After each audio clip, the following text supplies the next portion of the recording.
Caleb बीच में कूद पड़ा। ईथन, तुम मम्मी से ऐसे कैसे बात कर सकते हो? मैंने उसकी आंखों में छिपी खुशी देखी और ठंडे लहजे में सच बोल दिया, वह तुम्हारी मम्मी है, मेरी नहीं। मिसेस हेज एकदम सुन्न पड़ गईं। उन्हें झटका इस बात का नहीं लगा कि मैंने खाना बनाने से मना कर दिया, बल्कि इस बात का लगा कि मैंने उन्हें मम्मी कहना ही बंद कर दिया था। मैं अकेले डाइनिंग एरिया में गया, टेबल पर रखी ठंडी ब्रेड और दूध निगला और आगे बढ़ गया। कालेब ने देखा कि मैं मिसेस हेज के आगे पीछे नहीं घूम रहा हूं, तो वह अपनी नकली मासूमियत का मुखौटा पहनकर मेरे पास आया और बोला, ईथन, मुझे पता है तुम स्टर्लिंग परिवार की वारिस विवियन स्टर्लिंग को पसंद करते हो, लेकिन कुछ ही दिनों में मेरी उससे सगाई होने वाली है। उम्मीद है तुम्हें ज्यादा दुख नहीं हुआ होगा। यह सुनते ही मेरी आंखों में चमक आ गई। अब जब से मैं यहाँ रहने आया था, क्लोई एक सीसीटीवी कैमरे की तरह मेरे पीछे पड़ी रहती थी कि कहीं मैं फिर से मरने की कोशिश न करूं। लेकिन कालेब की सगाई वाले दिन मुझे कम से कम मुफ्त का शानदार खाना मिलेगा, और किस्मत अच्छी रही तो मरने का कोई मौका भी मिल जाएगा, ताकि मैं इस घटिया जिंदगी को अलविदा कह सकूं। शायद मैं यह जिंदगी असली ईथन को वापस लौटा पाता। रही बात विवियन स्टर्लिंग को पसंद करने की, मेरा दिमाग एकदम ब्लैंक था। मुझे तो यह भी नहीं पता था कि वह दिखती कैसी है, तो प्यार कैसा। सगाई की शानदार पार्टी में कालिब सेंटर स्टेज पर खड़ा था। उसका वायलिन परफॉर्मेंस एकदम जादुई लग रहा था। म्यूजिक खत्म हुआ और कालिब मुस्कुराते हुए मेरे पास आया। ईथन, मेरा वायलिन कैसा लगा? मैंने अपने मुंह से केक के टुकड़े पोंछे और संजीदगी से सिर हिलाया। था तो बढ़िया, पर मैं थोड़ा देहाती किस्म का बंदा हूं। तुम पोल डांस करते तो मुझे ज्यादा मजा आता। कालिब का देवदूत वाला मुखौटा उतरने ही वाला था। वह मेरे कान के पास झुका और दांत पीसते हुए फुसफुसाया, ईथन, तुम बहुत देर से वापस आए हो। इस सोसाइटी में तुम्हारे अपने माँ बाप भी किसी बेकार बेटे से प्यार नहीं करते, समझे? आसपास खड़े लोगों की फुसफुसाहटें भी मेरे कानों में पड़ रही थीं। यह हेज परिवार का असली बेटा है। कितना घमवार है। सुना है अनाथालय में पला है। आते ही पैसे मांगने लगा था। ऐसे शर्मनाक बेटे को तो मैं भी कभी ना अपनाऊं। वे सही कह रहे थे। हेज परिवार ने मुझे कभी पसंद नहीं किया था। उनके लिए बेटों का मतलब बिजनेस संभालना और बेटियों का मतलब बड़े खानदानों में शादी करके पावर बढ़ाना था। मेरा उनके लिए कोई वजूद नहीं था। लेकिन हेज परिवार मेरे लिए भी अजनबियों जैसा ही था। जब किसी का ध्यान नहीं था, मैं चुपके से पिछले दरवाजे से बाहर निकल गया। छत पर ठंडी हवा चल रही थी। मैं रेलिंग के पार जाकर एक बार फिर जमीन को चूमने ही वाला था कि पीछे से एक घबराई हुई चीख सुनाई दी। एथन, कोई बेवकूफी मत करना! क्लोई की आंखें लाल थीं और वह धीरे धीरे मेरी तरफ बढ़ रही थी। इथन, मेरी बात सुनो। छत खतरनाक है। नीचे आ जाओ प्लीज। मैं पहले गलत थी। तुम जो कहोगे मैं मानूंगी। बस नीचे आ जाओ। तभी एक बेतुकी छींक ने उस सस्पेंस को तोड़ दिया और एक आवाज आई, इथन, तुम इस सगाई की पार्टी को खराब करने के लिए कुछ भी कर सकते हो। सामने विवियन स्टर्लिंग खड़ी थी। किताब के हिसाब से जब असली ईथन घर आया था और कोई उसे पसंद नहीं करता था, तब विवियन ही उसकी अंधकार भरी जिंदगी में रोशनी बनकर आई थी। वह खूबसूरत और परवाह करने वाली लड़की थी। हेज स्टर्लिंग परिवार के गठबंधन के हिसाब से अगर अदला बदली न हुई होती, तो विवियन की शादी ईथन से ही होनी चाहिए थी। विवियन ने ताना मारा, ईथन, तुम सिर्फ मरने की धमकियों से मुझे डरा सकते हो। सुन लो, कालेब सिर्फ मेरा मंगेतर नहीं है, उसने मेरी जान बचाई है। वह इकलौता मर्द है जिससे मैं प्यार करती हूं। तभी एक साफ और कड़क लड़की की आवाज गूंजी, क्या उस दिन तुम्हारी जान ईथन ने नहीं बचाई थी? बोलने वाली लड़की कोई और नहीं, वही ग्रेस बेनेट थी जिसे मैंने ज्वेलरी स्टोर में बचाया था। विवियन एक सेकंड के लिए सुन्न रह गई, फिर चिढ़कर बोली, ईथन, मेरा ध्यान खींचने के लिए अब तुम किसी और के जान बचाने का क्रेडिट भी चुराओगे? उसके बगल में खड़े कालिब ने अपने होंठ चबाए और बोला, ईथन, मुझे पता है तुम इस परिवार में फिट होना चाहते हो। मैंने 2 महीने पहले विवियन की जान बचाई थी, यह सब जानते हैं। लेकिन अगर तुम्हें क्रेडिट चाहिए तो मैं तुम्हें दे सकता हूं। ग्रेस बेनेट ने अपनी आंखें मटकाईं, अपना फोन निकाला और एक वीडियो चला दिया। वीडियो में कार के टूटे फूटे मलबे में विवियन बेहोश पड़ी थी। एक दुबला पतला लड़का अपनी जान पर खेलकर उसे कार से बाहर खींच रहा था और फिर 911 पर कॉल कर रहा था। धुंधली लाइटों के बावजूद ग्रेस का कैमरा इतना साफ था कि उस वीडियो में मेरा चेहरा बिल्कुल साफ दिख रहा था।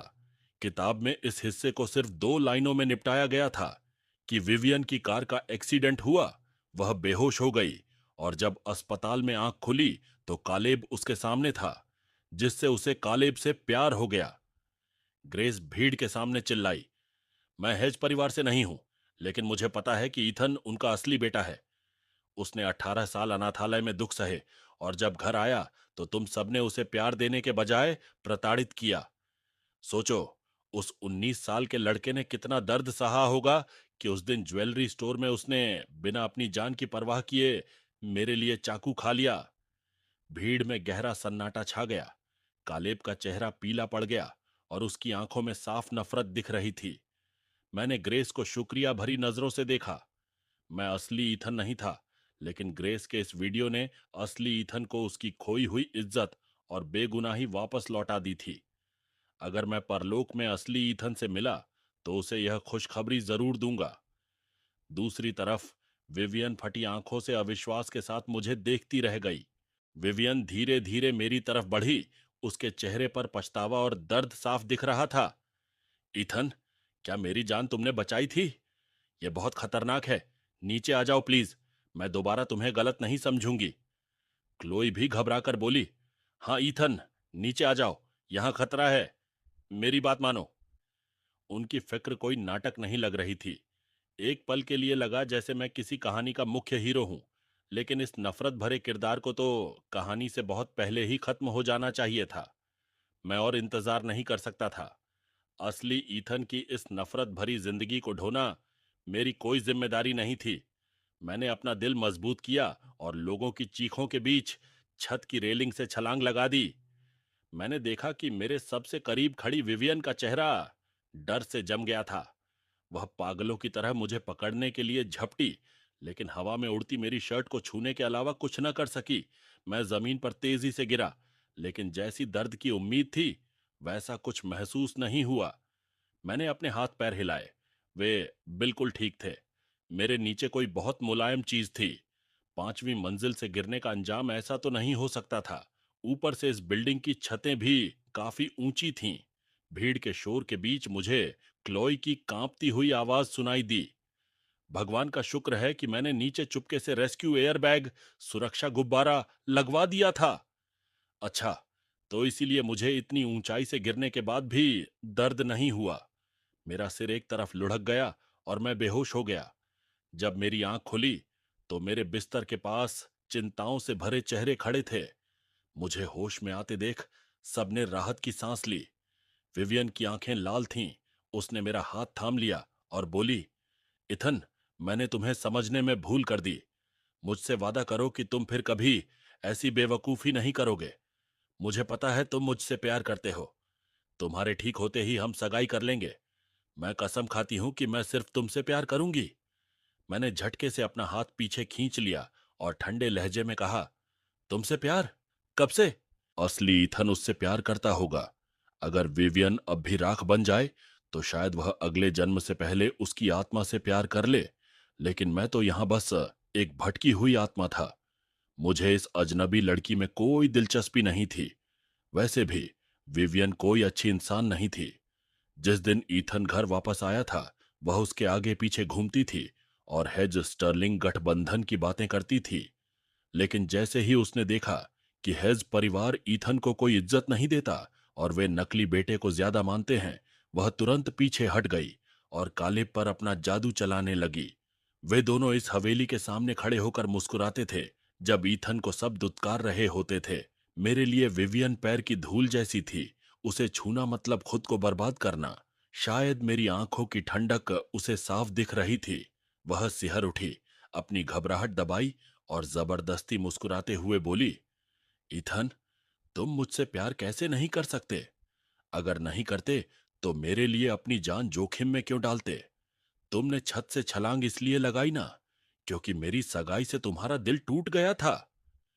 मिस्टर और मिसेज हेज ने अपने आंसू पोंछे और बोले, हाँ ईथन, तुम्हारे ठीक होते ही हम तुम्हारी शादी विवियन से करवा देंगे।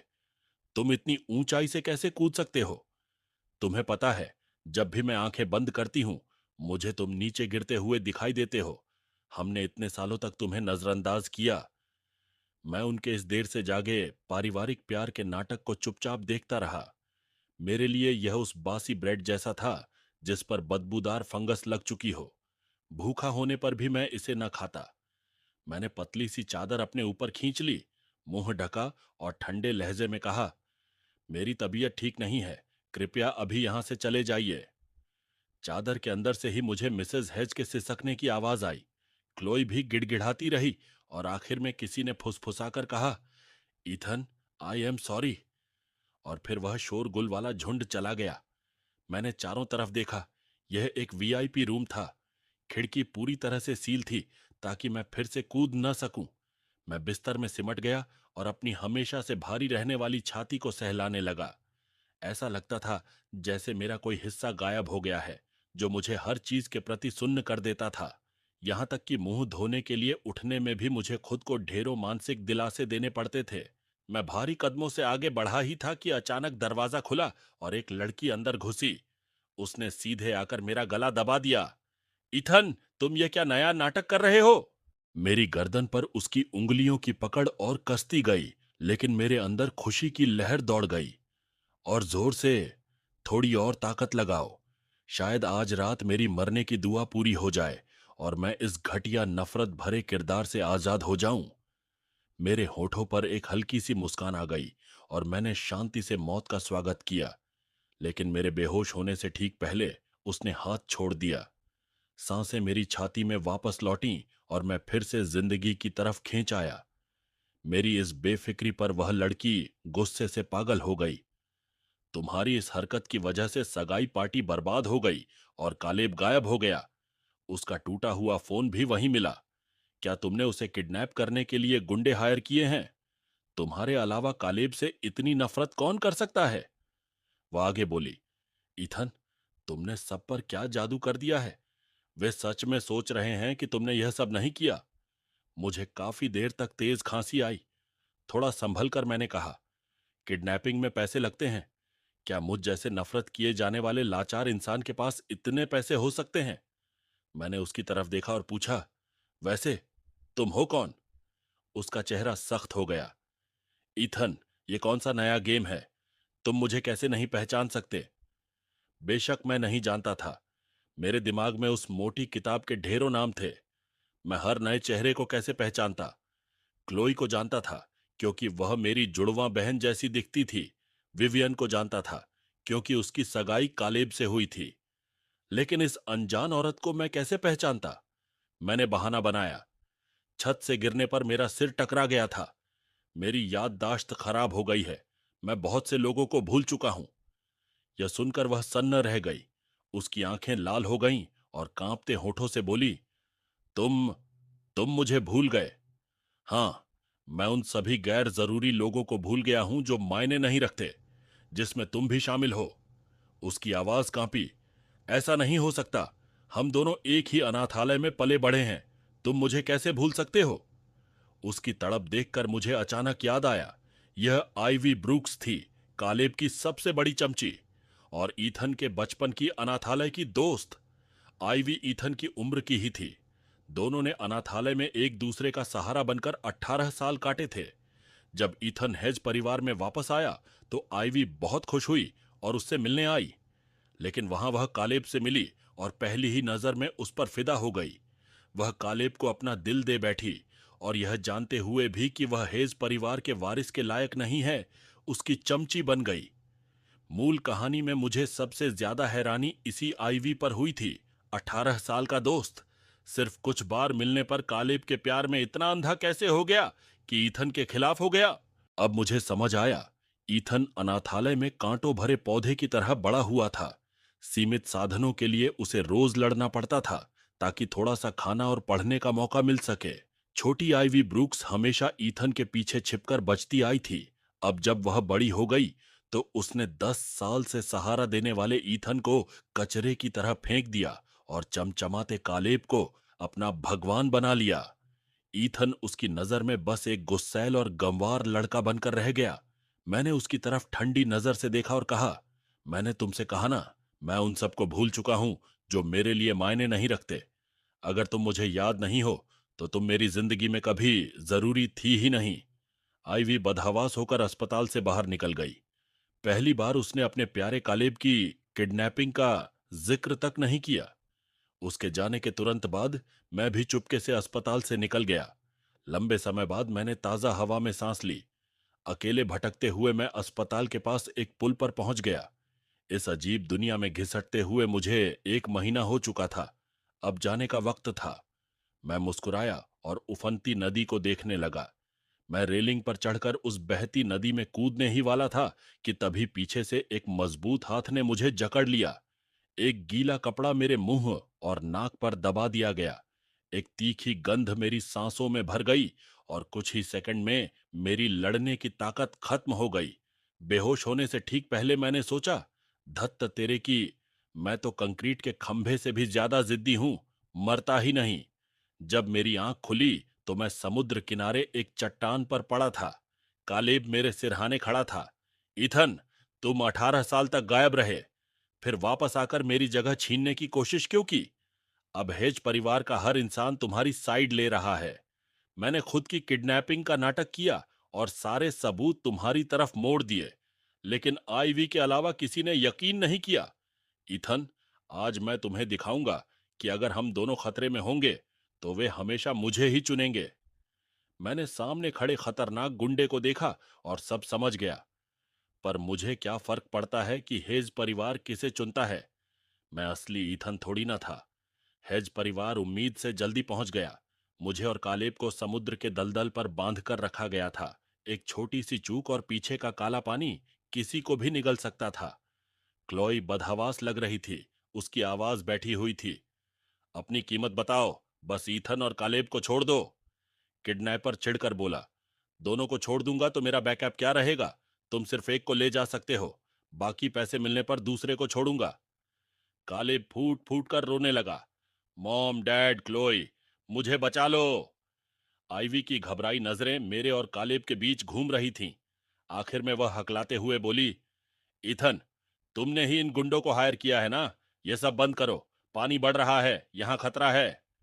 वापस आ जाओ, वापस आ जाओ। मैं तुम्हारी इस हरकत को माफ कर दूंगी। मैंने अपनी आंखें मटकाईं। किडनैपर और भी बेचैन हो गया।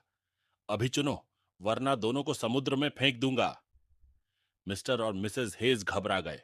एक लंबे सन्नाटे के बाद क्लोई रोते हुए बोली, पहले कालेब को छोड़ दो। हम पैसों का इंतजाम तुरंत करते हैं। प्लीज, ईथन को नुकसान मत पहुंचाना।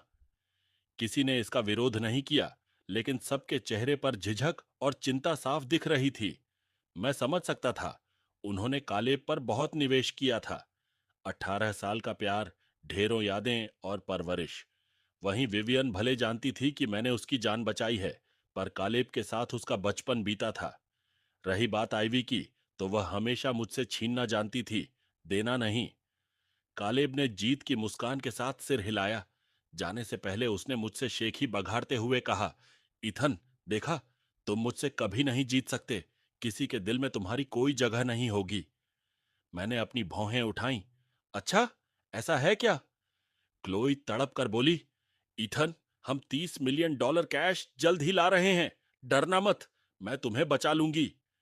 विवियन भी बोली, ईथन, चिंता मत करो, मैं तुमसे शादी करूंगी। इसके बाद मैं कसम खाती हूं कि हमेशा तुम्हें ही चुनूंगी। लेकिन मेरे अंदर एक अजीब सी शांति छा गई थी। मैं उन सबको देखने लगा, अंदर से बिल्कुल बेफिक्र। एक शांत और भारी आवाज में मैंने कहा, अपने पैसे बर्बाद मत करो। चूंकि मुझे असली ईथन की जगह जीने का मौका मिला, तो जाने से पहले उसके हिस्से की बात कह देता हूं।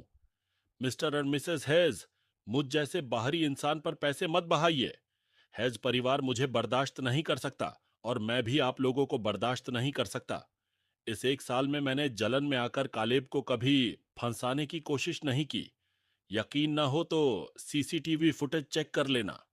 क्लॉय का चेहरा पीला पड़ गया, जैसे उसे अंदाजा हो गया था कि क्या होने वाला है। फिर मैं विवियन की तरफ मुड़ा। मिस स्टर्लिंग, तुम्हारी यह रंग बदलने की आदत मुझे बीमार कर देती है। तुम किसी से प्यार नहीं करती, तुम सिर्फ खुद से प्यार करती हो। तुम्हारा प्यार उसी को मिलता है जिसकी हैसियत तुम्हारे काम आए। विवियन ने शर्म से अपना सिर झुका लिया। फिर मैंने आईवी की तरफ देखा। और तुम, ब्रूक्स, जो भी हो, तुम्हारा नाम मायने नहीं रखता, मुझे याद भी नहीं है। तुमसे मुझे कुछ नहीं कहना। आईवी के घुटने जवाब दे गए और वह गिर पड़ी। नहीं ईथन, तुम मुझे कैसे भूल सकते हो? अनाथालय में तुमने कहा था कि तुम हमेशा मेरी रक्षा करोगे। जब सब चिल्ला रहे थे, मैंने अचानक रुख मोड़ा और छलांग लगा दी। मेरा दुबला पतला शरीर एक टूटते तारे की तरह गरजती हुई लहरों में जा गिरा। जैसे ही समुद्र का खारा पानी मेरी नाक और मुंह में भरा, मेरा धुंधला और दर्द से भरा दिमाग अचानक बिल्कुल साफ हो गया। अनाथालय से लेकर हेज हवेली तक और हेज हवेली से लेकर सड़कों तक के सारे दृश्य मेरी आंखों के सामने घूमने लगे। मुझे आखिरकार समझ आ गया कि मेरी पुरानी दुनिया में मेरा कोई दोस्त या परिवार क्यों नहीं था, क्योंकि वह दुनिया मेरे अपने दर्द से पैदा हुई थी। वह पूरी दुनिया मैंने खुद अपने दिमाग में घड़ी थी, एक ऐसी दुनिया जो कभी थी ही नहीं। जाहिर है वहां मुझे किसी ने नहीं देखा, न ही किसी ने मेरी परवाह की। मैं तो इस शहर में भटकती हुई एक अकेली आत्मा था, जो अकेलेपन से भागने का सपना देख रहा था। और मेरे दिमाग की वह मोटी किताब, वह कभी थी ही नहीं। उस किताब का एक एक शब्द मेरी अपनी ही बीती हुई जिंदगी थी। जैसे जैसे मौत करीब आई, सारे भ्रम टूट गए। समुद्र के पानी के एक आखिरी घूंट ने मेरे फेफड़ों को भर दिया। मैंने धीरे धीरे अपनी आंखें बंद कर लीं। मैं ही शुरू से ईथन हेज था, वह नफरत किया जाने वाला अभागा वारिस।